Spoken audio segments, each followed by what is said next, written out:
Will AI replace software developers? Welcome to the AI Show with John Kutsier. We're using AI for almost everything today. Why not for software development? It's probably not something that will replace developers, at least not today, but it is something that can make software development much easier and much quicker. Today, we're talking with Antonio Alegria. He's the head of AI at OutSystems. Our focus is a currently shipping AI-assisted development platform. Welcome to the AI Show. Hi, John. Super happy to be here. Thank you for the invitation. Wonderful. Tell us, what did you build? So what we built is what we call an AI-assisted development capability that's infused in our software development platform. OutSystems has what's called a low-code development platform. And we created an assistant that accelerates pros and helps novices learn by doing. It does that by understanding when developers are creating their logic in their application. Let's say they're creating some backend code or even the screen logic. We have an assistant that can tell them what is the top three most likely things he or she will want to do next. So it presents the suggestions in line. It gives suggestions that are really specific to their own business logic and to their own software, including telling them that they should use a function that is unique to them or a data entity that is unique to them, and then autofills all of the variables and properties for them, and it tries to do that. So it really reduces the amount of options that developers need to consider at each step. It helps them create and develop with the best practices in mind. And if you think of an office, it really helps them learn while doing as well. Impressive. Talk to me a little bit about how long it takes to train that on perhaps a new programming language development environment, and also perhaps the specifics of a project that a developer is working on. Yeah, so this project we're talking about is done in-house at OutSystems, and so OutSystems has its own programming language. It's a visual programming language, so it's a little bit different than what people are used to. So you actually have a visual way to design and define the logic in your applications and set variables and do if statements. But it's pretty similar from a conceptual standpoint to your standard languages like C# and Java and whatnot, right? So the amount of time it takes to train, we're talking about perhaps a day. We have over 15 million instances of these code patterns that we use to process it. And a lot of the complexity goes into not just training, but actually converting and managing and normalizing all of that data. So this is not strictly tabular data or image data or text data, which you see in more standard machine learning challenges. These are actually graphs, right? So, and a lot of the challenge comes from doing training over graphs and training deep learning networks over graphs using graph neural networks. And so typically we deal with our own programming language, okay? And we've also been expanding more and more to the full domain of the programming language we have. Currently, this project is focused solely on the logic development language. Okay, so let's get back to other languages in a little bit, but let's talk about kind of your impetus for starting this project. Why did you start building this? Yeah, so OutSystems has one big goal, which is to enable all organizations to have extreme agility and to be able to innovate with no limits in terms of the digital transformation. So a lot of companies struggle to really keep up with the disruptors that go into the market, and a lot of companies have a lot of legacy. And so what our platform allows them to do is to really be able to create and develop software much more quickly than with traditional approaches. But what we see in the market still is that there's a huge talent gap, right? And so a lot of CIOs, a lot of CTOs identify that they do not have enough people to really deliver on their projects. And although OutSystems already lowers the barrier for people without a computer science background to really deliver innovative software applications, we really think that we can take a leap forward on top of just improving the user experience of the developer tools or improving the programming language. And so that's where AI comes in. We believe that if we can embed an artificial tech lead inside the product that can automate, guide, and validate developers' work, we can really speed up the ability of organizations that do not have access to the top engineering talent in the market to really deliver the best solutions at scale. Interesting. Talk about some of the AI technologies that you used as you were building this yourself. Yeah, so as I said, we work a lot with graphs. And so one of the things we use most, and which we've conducting research as well, is on graph neural networks. And so these essentially are algorithms, deep learning algorithms, that are a little bit different than what people are used to in terms of processing images with convolutional neural networks or processing text for NLP.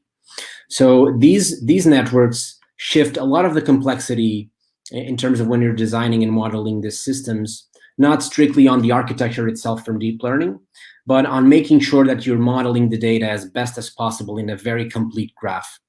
So we have built internal technology. One of them we call Code X-ray, which goes into all of the data we have for the code, for a developer, for a team, for a project. And we really expand that to a much augmented graph. So we have data not just from the structure of the code that developers see on their screen, but we also augment that with all of the data relationships, dependencies, data flow, all of that. So we really increase and enrich the context. Then we normalize these graphs. We try to follow the same standards, the same norms for building codes, because some people, let's say, write ifs in the positive, some write ifs in the negative. So we try to normalize all of that. We try to identify the bad practices, and we try to replace that with good practices and better practices, right? And then we have these graph neural networks that we train to gain an understanding, a semantic understanding of code, and try to understand this code that this developer did is trying to achieve more or less the same result as the other one. And so that helps us understand the context of what developers are doing. And with that, probabilistically, we can understand what's coming next in the next stage. So we also use TensorFlow just as a basic framework, a lot of Python. And one of the more interesting things from a technology standpoint that we use, and that now is starting to become trendy, and I think we're going to start hearing a lot about that coming soon, is hybrid, what now people are starting to call hybrid AI.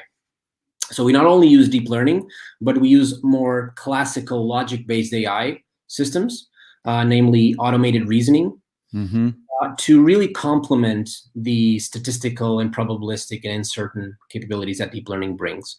Because when you're dealing with code, sometimes you really need to be certain and have some guarantees on what you're proposing, right? And so we're using deep learning together with automated reasoning, and these two complement each other very well. Can you dive into that, how they complement each other a little bit more? It sounds like you're talking about some probabilistic models, you're talking about some deterministic models, and there's some things that you're basically telling your application, here's kind of the hard parameters of the world. Is that accurate? Yeah, so let me try to give you an example of how these two complement. Right. So when you're dealing with what I was talking about in terms of detecting, identifying some bad patterns, normalizing that. So that's a thread we do, and that's a part of the pipeline we work on. We use automated reasoning by configuring a set of constraints that configure or establish what a good pattern is in terms of code. It could be in terms of, it's bad for you to repeat your code. It's bad to have duplicated code.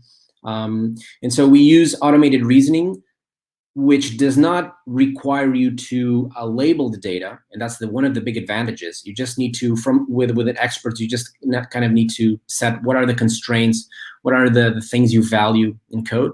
And these systems then optimize and find what are the cases that match those constraints, right? So for example, we might have a bad pattern, known bad patterns of code, but instead of writing empirically rules to detect them, we just define the constraints, and then the algorithms are able to very quickly, and these are algorithms that are really powerful. They very quickly can identify in the code base, millions of patterns we see, what are those occurrences. And with that, we can see, okay, these are bad patterns we know, let's just replace them with equivalent good patterns, for example. So, how often do you need to look at those hard constraints? Do you need to look at those on a monthly basis or longer? Because some of those things might change, right? Some of those things are always going to be true in a language. Some of those things might change over time. What we once considered as a bad pattern might be a good pattern in the future. Is that accurate?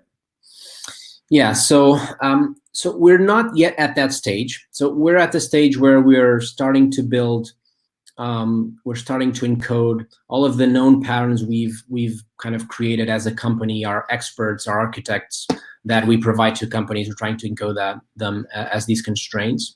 But our vision and what we're going to be doing this year and the next is we're starting to use this capability, give them to companies as well, for them to, for example, also introduce their own patterns by example. So they can say, okay, this is something I don't like. I think it doesn't work well for my company, and it's just generic bad pattern.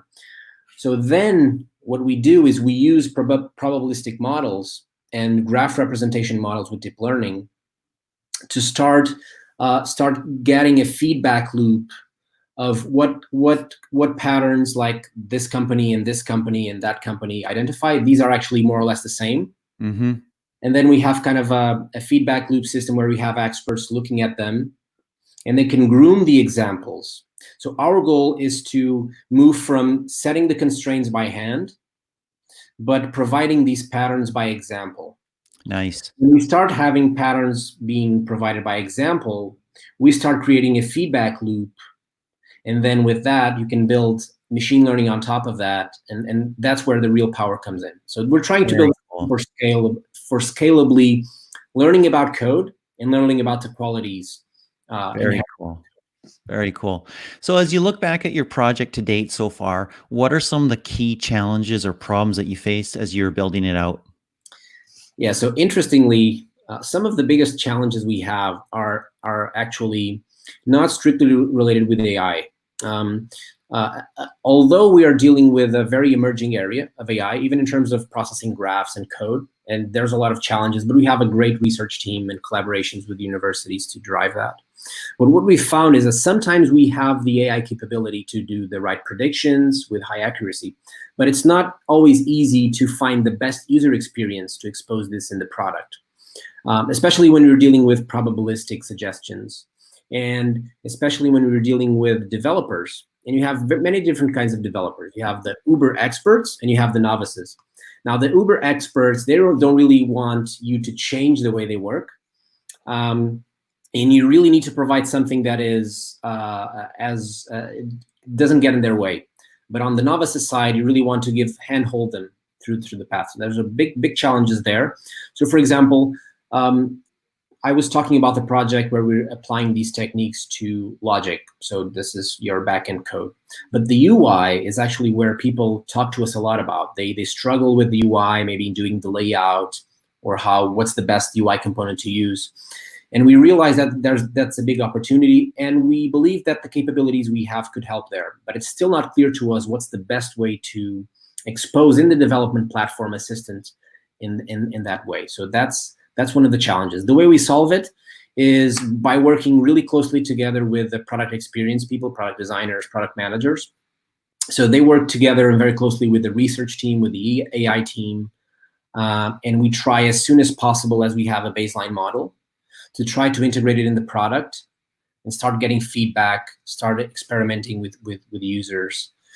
And that's really powerful. Sometimes I've worked in other companies where research teams doing this kind of AI work, they work for a long time, isolated, and they ship a model, they hand it over to an engineering team, engineering team then re-implements it and deploys, and then it goes to the product. We have an integrated group that has research, engineering, product, design, and everybody works together to just have a very agile feedback loop from research to product. That sounds a lot like what I'm hearing in a lot of different areas of how people are starting to work with these groups of people of multi-disciplines who are all bringing their own expertise in. Let's talk a little bit about the results. You must be seeing results as you're measuring, as you're going. What are you seeing in terms of development time, in terms of bug rate, in terms of efficiency and effectiveness of developers with the AI Assist? Tell us about some of the results. Yeah, so the response has been really positive. I think so in this first phase of this project in the program, we've been hearing a lot about developers saying that they can focus more on what they are trying to build because we reduce the cognitive load. So it allows them to kind of take a higher level view and thought about what they're doing and what they're going to do next. So that's a big thing we've been hearing. Also, a lot of developers stating that in a lot of tasks, they can now accomplish things in seconds when it took them several minutes. So something that took them, let's say 5 minutes, now they can achieve in 15 seconds, for example. And this is not uniform. So we haven't like dropped the development time yet for everything in order of magnitude, but for certain tasks, we're definitely seeing that. And curiously, we've seen developers saying, and we have a user that told us that this actually helped them with repetitive strain injuries. I can see that. Yeah, because they had to move it's a visual language, so you use your mouse a lot, drag and drop, and then you go to the keyboard to type stuff. And in many cases where the algorithms have learned specific patterns, you almost can just go, okay, next. And it's very powerful. Another thing we've seen from a results standpoint is that for novices in particular, so now we are allowing them to learn faster, to reduce the friction points, because so when you're a novice and you're exploring a very powerful platform, it's very frequent where you get to a point where we call a stuck moment, where Yes. you're not really sure where to go next. And now with this assistant, you can really guide them and say, for example, a developer creates a screen for listing products. He or she adds a button to scan, to search by a barcode or search by image, right? Creates an action or creates a function for that. Our algorithm has learned that a lot of the developers that want to do that, they use this library for scanning images and barcodes, and it helps them guide them through the process, saying, okay, probably you want to use the camera to take a picture, and then you want to check if the operation was successful. It also guides them through error correction and all of those things. So we're definitely seeing not only improvements in speed in certain tasks, but also more for novices, a lesser degree of errors and code review turnaround time as well for tech leads. Interesting.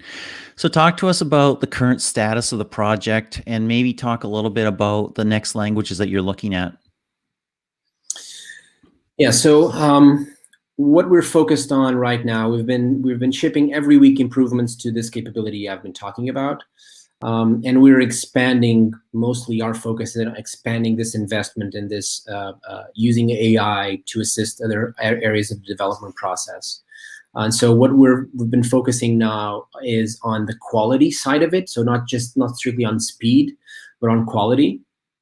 And so using all of these capabilities I was talking about in terms of detecting bad patterns and bad practices. So what you're going to see in the coming months is us embedding these capabilities where we will have a system to analyze all of your code, identify all of these bad practices, identify potential for refactoring, and then help you guide through that. And that is what is going to kick off that feedback loop we're talking about. And in the development environment, we're also expanding these assistances, not only to help you in the next step, but help you with the next pattern. So tell you, okay, these are the 10 things you're going to need next, kind of expanding that to the next area. We're also looking into how we can help in the UI. And one of the most interesting projects we're starting right now is how we can focus more of these capabilities to help novices. So our perspective initially was to help novices by giving this assistance, suggestions, but we've seen that novices really need a little bit more context, a little bit more explanation and teaching. And we're trying to see if we can identify and infer when they're stuck, identify what they're trying to do, perhaps provide them some help, some documentation, some guidance on what they need, and kind of try to guide them through the process as well. Super interesting. I'm guessing you probably don't want to be stuck as training wheels for novice developers, though. You also want to be building out tools for professionals and even the very expert developers. So when can people start to expect some of these capabilities in a language they're currently using and love? Yeah, so that's an interesting question. So in OutSystems, in the OutSystems platform and language, you really already have these two different groups. You have the novices, you have the OutSystems experts, right? And so, as I said, the focus there is very different. I think as we embed more capabilities in the platform for suggesting patterns instead of next steps, this is a very pro-oriented feature. The quality analysis capability is actually something that power users have been asking us a lot, especially as they work with other people in their companies that perhaps are not following the best practices. And we're also working on capabilities that deal with perhaps SQL, CSS, JavaScript that we have in our platform. So we're exploring and we're doing partnerships with Carnegie Mellon University in how can we generate that code through examples. So let's say you want to, instead of writing a query, an SQL query, can you just say, this is the input table, I want it to look like this, right? We actually have proof of concepts that work. I like that a lot. I suck at SQL, especially multi-table, multi-join type statements. That would be very interesting. Yeah. So, but in terms of expanding these capabilities to what we call high code languages like the C# of the world and Javas, so that's not really our focus because our focus is in the tools that our customers use. But there are other companies like Microsoft Research that's doing a good job in Visual Studio and Visual Studio Code. We sometimes keep in touch with them as well, and they've also shared with us the challenge of having to develop and test these capabilities with expert users as well, even inside Microsoft. Sure, sure. Yeah. Okay, prognosticate a little bit for us. 3 to 5 years out, how influential is AI in software development, and what does software development look like when it's AI assisted or even done by the AI? Yeah. So according to Gartner, for example, just give you a number. So they say and they predict that by 2022, 40% of all teams, all developer teams, will have some kind of an AI co-pilot, as they call it. So as an AI component assisting them in the developer. And I actually believe that in the next couple of years, you will see probably every developer tool, every relevant developer tool have some kind of AI assistance, at least in the sense of helping you guide to the next steps, autocomplete some of the things you're doing, helping you in code review, and helping you in generating tests and perhaps adapting tests as you go. So these are kind of the main threads that we're seeing. Going 5 years ahead, what I think will happen is that these AI assistants will get more and more capable. So we start with AI systems that are more like an intern. They can just help you do some some grunt work, some very uninteresting tasks. And what we're trying to do is make these algorithms, make these capabilities more and more mature, in the sense that they can then understand about architecture, understand about the high-level semantic intent of the developer, and start raising the abstraction level.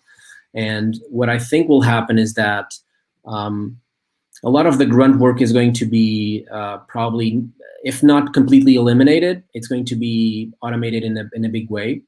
I think that will allow developers to focus more on the high-level, more creative tasks, which is I think a dynamic you see with the AI introduction in pretty much all industries.